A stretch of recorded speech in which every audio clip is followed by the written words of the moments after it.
hello बंधु welcome to my YouTube channel Sameer blogs बोलक आज जीतु आम एकदम निश्चय समागत रास पूर्णिमा সেই रास पूर्णिमात दुलियाजाনৰ आयोजन केनेকুৱা दुलियाजाনৰ रास केनेके प्रस्तुति चलि আছে राসৰ কাৰণে আৰু বেছি দিনো নাই 2-3 দিন আছে ৰাসলে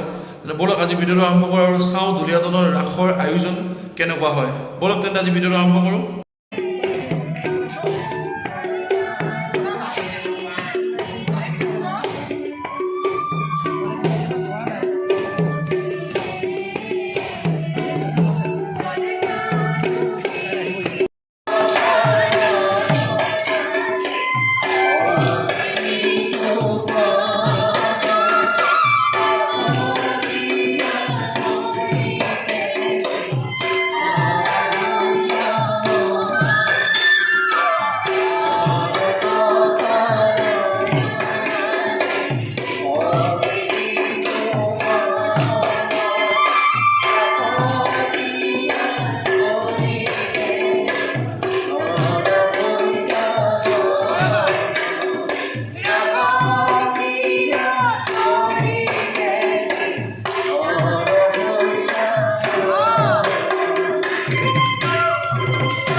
বসুদেৱৰ অন্যতম খাদ্য ৰোহিণীৰ গৰ্ভলৈ স্থানান্তৰ কৰা হৈছে আৰু তাৰেই পৰিণতি হিচাপে বলৰামৰ জন্ম হৈছে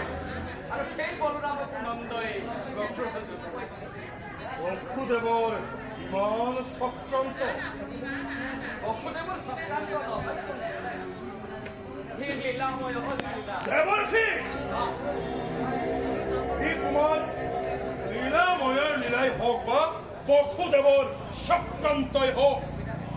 কিন্তু এইবাৰ কংসৰ হাতত কৃষ্ণ বলৰামৰ ৰক্ষা নাই মথুৰা ৰাজে কি এতিয়া ভাগিনক হত্যা কৰিব ভাগিন কোন ভাগিন দেৱৰ্ষি সিহঁত মোৰ